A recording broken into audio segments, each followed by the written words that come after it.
ኢትዮጵያ حزون ተመፂና ሓሶት ናይ አብይ አሕመድ ከምቱ ኣብ ርእሲ ትሪእዎ ዘለኹም ጉዳጉድ እንዲ ሕጂ እንታይ ይብል ኣሎ ኢትዮጵያ መስከረም ፅባሕያ ዝወግሕ ይመስሎ ዘይወግሕ እያ መሲሉ ሰብ ቡኽራ እንታይ ትብል ከም ዝበሃል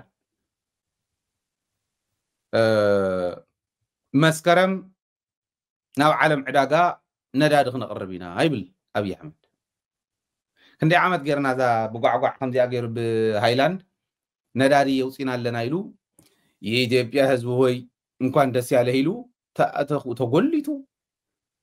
ዝሃበሉ መግለፂ ተሳውስዎ ኣበይ ከደ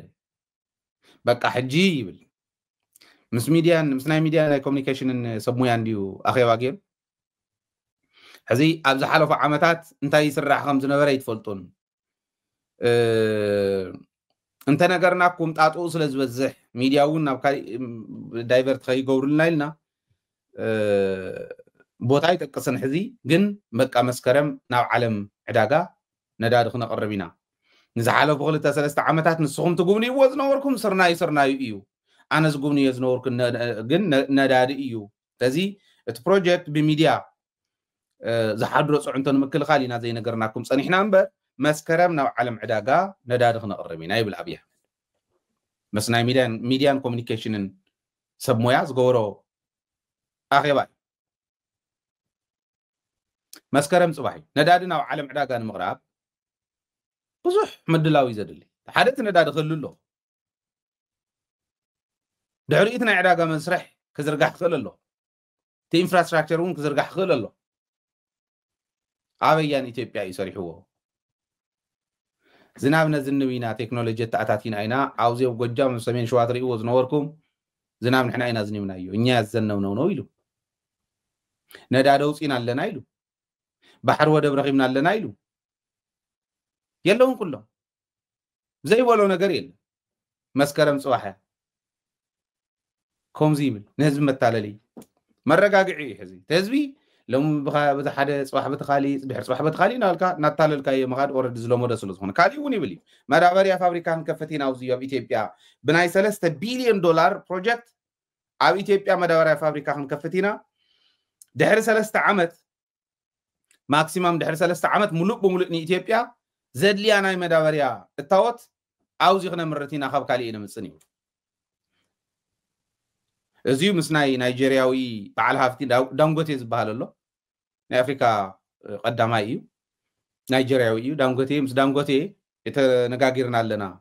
ኣጋማሽ ሓምለ ብፈረንጂ ክጅመር እዩ ድሕሪ 2 ሰሙን ማለት ሎሚ 24 ሎሚ 24 እዩ ሓምለ ሰነ ክትውዳእ ተወሰና መዓልቲ እንተሪፈ ድሕሪ 3 ሰሙን ኣጋማሽ ሓምለ ማለት ድሕሪ 3 ሰሙን ማለት ድሕሪ 3 ሰሙን ብፈረንጂ ምናይ ፈረንጂ ኣጋማሽ ሓምለ ማለት ድሕሪ 3 ሰሙን ካብ ሕዚ ማለት መግለፂ ክወሃብ እዩ ስራሕ ክንጅምር ኢና ክንፈራረም ኢና ምስ ዳንጎቴ ድሕሪ 3 ሰሙን ንሕና ተመሊስና ገይርዋ ዶ ክንብለኩም ኢና ክንሪያ ኢና እና ኣብ ጎዴ ከባቢ ሶማሌ ማለት እዩ ጎዴ ናይ ሶማልያ እውን ርእሰ ከተማ ነይራ ኣስካዕ ጅጅጋ ርእሰ ከተማ ኣስካዕ ትኸውን ጎዴ ነይሩ ኣብ ጎዴ ከባቢ ብሶማልያ ኢና ክንሰርሖ እዚ ክንፈራረም ኢና ይብል እዚ እውን ሓሶት ኮይኑ ክተርፍ መዳበርያ ይስራሕን ኢለ ይኮነ መዳበርያ ክስራሕ ይከኣል ቀሊል እዩ ፕሮሰስ እውን ቀሊል ክገብሮ ግን ኣይኽእልን ኣብ ሶማልያ ኩናት ኣሎ ኣብ ኦሮሚያ ኣሎ ኣብ ናይ ደቡብ ክልላት ኩለን ኣሎ ጋምቤላ ኣሎ ቤንሻንጉል ኣሎ ምሓር ኣሎ ንትግራይ ከዓ ሕዝ መፃኹ ይብል ኣሎ ኣብ ዓፋር እውን ካምፕ ናይ ጦር ካምፕ ገይርዋ ኣሎ በበየ ናይ ዝሓለፈት ዓዲ እያ ክትኣቱ ምኸምኡ ክትገብር ሰላም ዘይብላ ዓዲ ከዳንጎቴ ከኣቱ ድዩ ዳንጎቴ ክንድድላ ይበዓል ሃፍቲ እንተኾነ ሰላም ናብ ዘይብላ ዓዲ ኣትዩ ሃፍቲ ክህግር ይኽእል ዶ እዚኣቶም እውን ብደንቢ ምሕሳብ ኣድላይ እዩ ግን ሰብኣይ ሓሲዩ ዝፀግብ ኣይኮነን ዲፕሎማት ዕሩይ ዲፕሎማት ተዝህሉ ነይሩ ናይ ትግራይ ናይ ኣብይ ኣሕመድ ሓሶት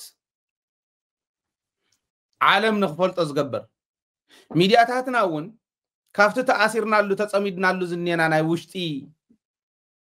ሕመቕ ካብኡ እንተዝወፅእ ነይሩ መሪሕነት ሚድያታት ኣብ ከምዚ ዝበለ ምቅላዕ እንተዝዘምታ ተወዲ ካብ ህዝቡ ኦሬዲ ባዕሉ ዝተፈለየ ግን የለን ንሕና እውን ይሓሰብና ኣሎ ንሕና እውን ካብትናቱ ዝተሓተ ኣካይዳ ካብትናቱ ንላዕሊ ዝወደቕና ኮይንና ስለ ዝተረኸብና እቲ ኣጋጢሙ ዘሎ ክፍተት ኣብ ኢትዮጵያ ክንጥቀመሉ ይከኣልና